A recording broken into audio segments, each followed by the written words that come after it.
One of these studies that has been referred, so I found it and copied it for myself, is by Frey and Osborne. They are the Cambridge scholars, and they were looking at what is the possibility that professions are going to be automated away.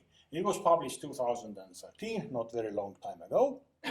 And they are promoting that 47 of employment in America are of high risk of being automated away. And the second, what they refer to is that the product is becoming more and more design-like, dematerialization. If we take iPhone out of our pocket, the material part of it is less than 10%.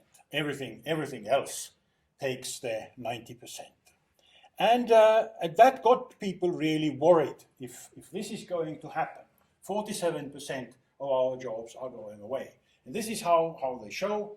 I'm taking the ones that are recommended to disappear. If we start from the below, the biggest ones are service, sales and related, office and administrative support, and then production and transportation and material moving. These they proposed is going away.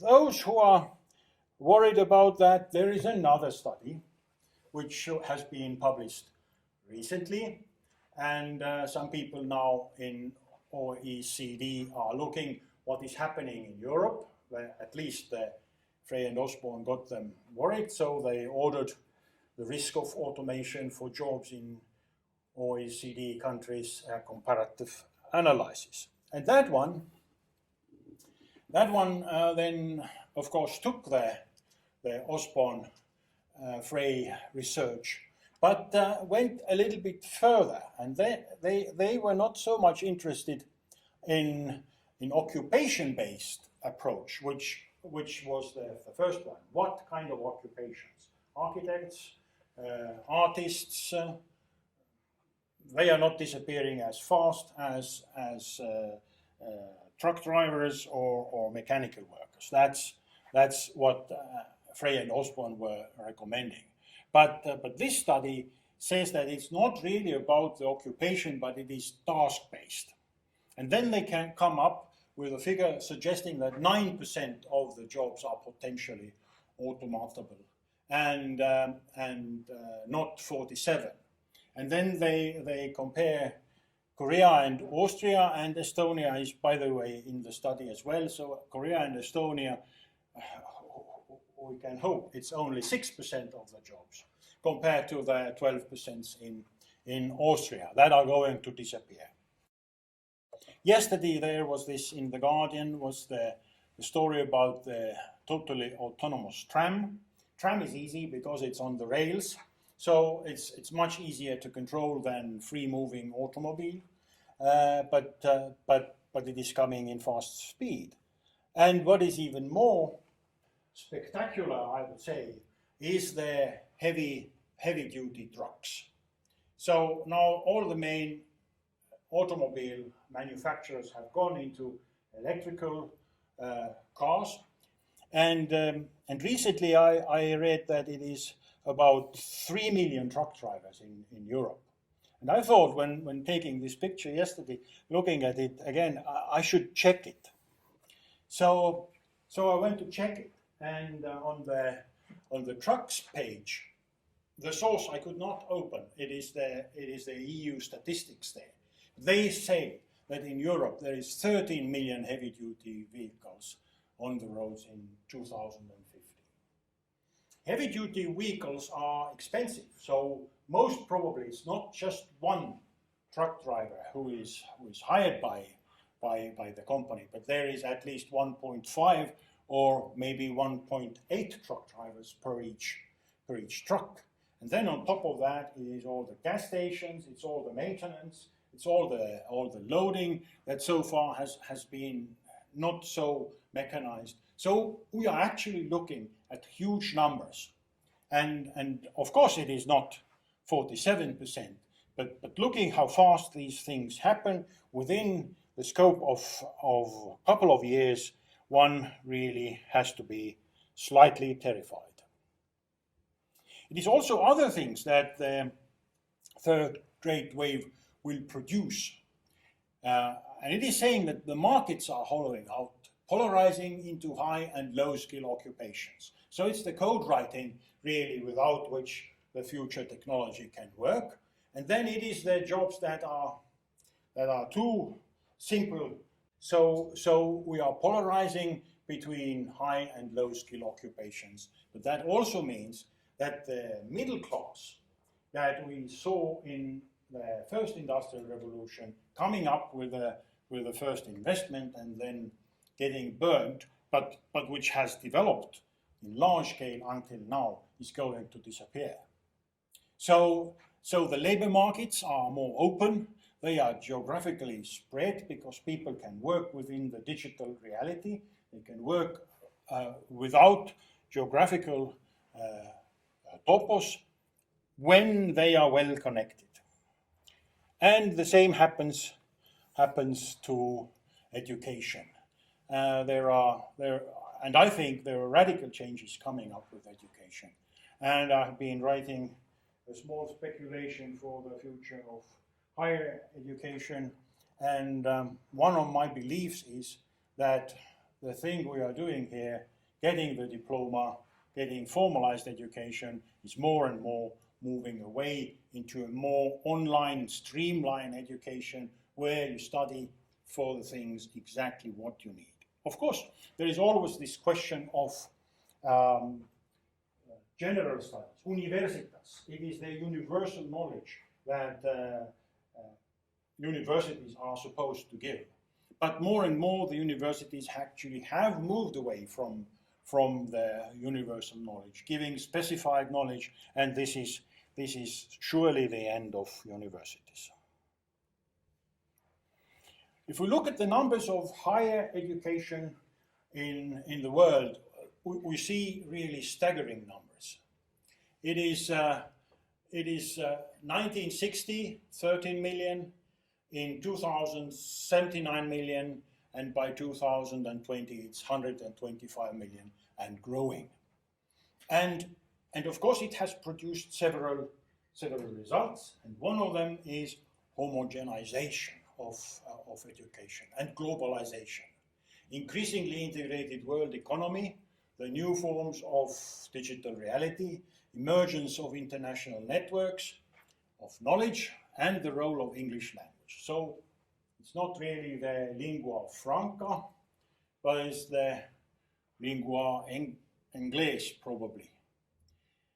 And of course there are other forces beyond academic control, but I think the English language, however we want to oppose it, will be the language of major communication. And I think there are two things that really make it in a position that is difficult to change until really artificial intelligence and organic languages are becoming very, very advanced.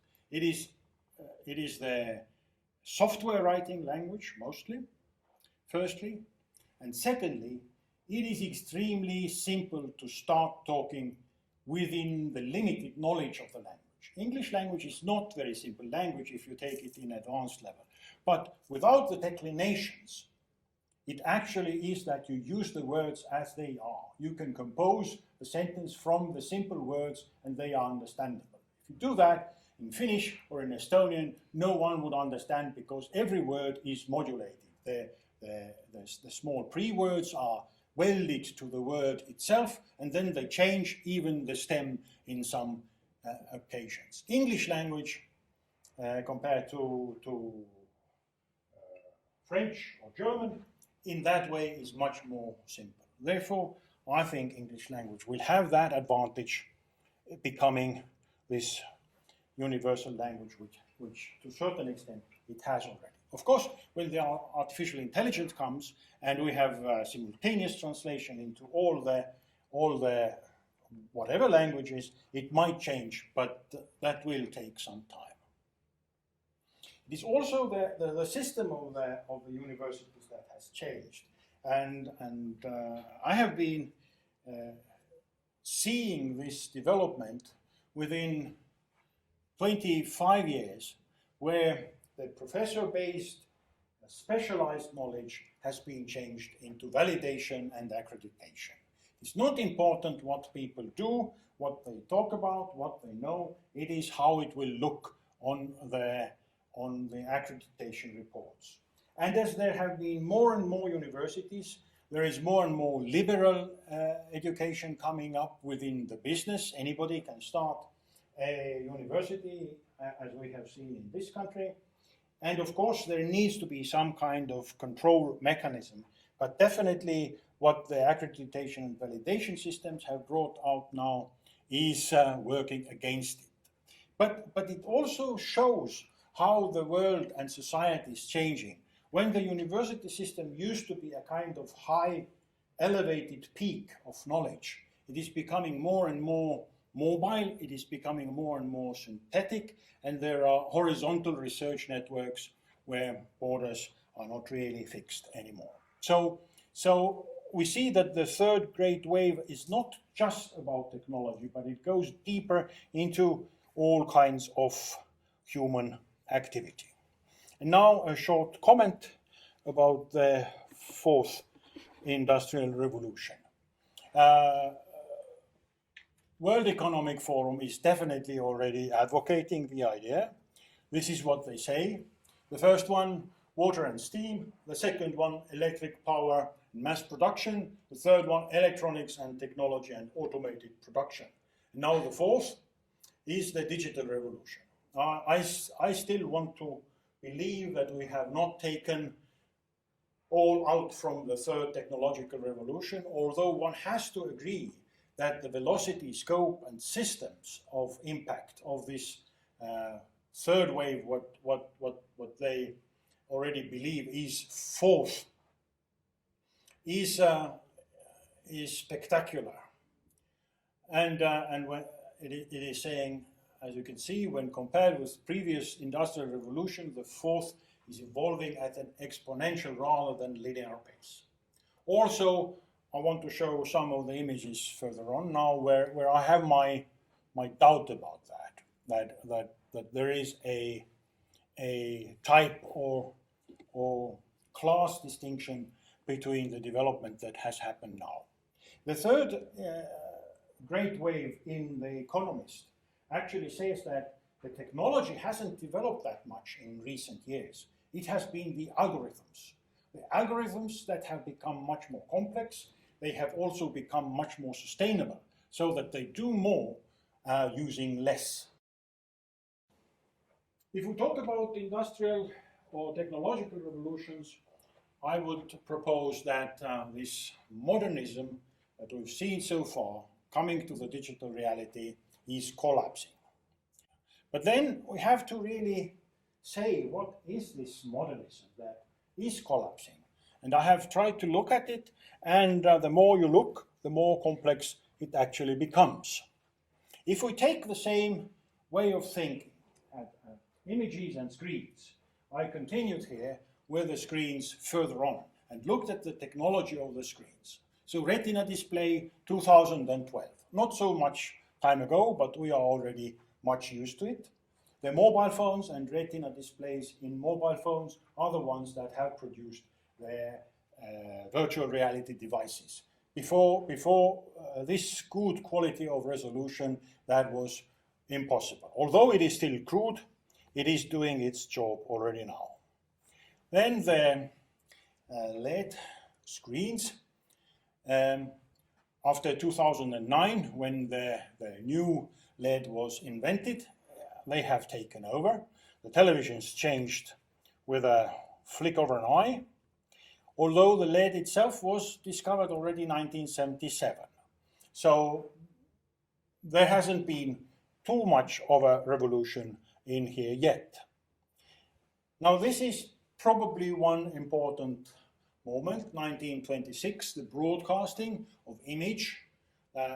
What is the further development of television and long distance image? 1926. So at the end of of the second technological revolution, if we might say so. Then the moving image itself, 1895, so in the middle of the second technological revolution, actually very, very fast after foundation of photography, only not more than 50 years. This is the first recorded photograph according to Wikipedia, and this is the first proof, really, that we see the world as we see it. Because before that, we didn't have any objective means or even any negotiable means to say if the world is similar to everybody. So this photograph, in a way, independent of human eye and consciousness, has recorded this image, and we can recognize that it is a city. We clearly can see that. Before that, and even today, it is hard actually to agree on the colors. Can measure the colors, but that not necessarily does mean that we see them the same way, which is important definitely in this school. Daguerreotype was the first form of making that reflection of reality in hardcore form, in the form of image, and basically it's just a box with a lens in it, and then it is the inventive part how to grab that image, how to make it permanent, so that it isn't just there for a moment. And the lens and the black box has been described already earlier. In 1502, Leonardo da Vinci is talking about camera obscura. I've seen a beautiful camera obscura in Greenwich, London, in the observatory, where it moves. So on a big white table, you can see the scenery of London changing as it goes, which has been described already before. And camera obscura, of course, was then used before. So the production of image has been there.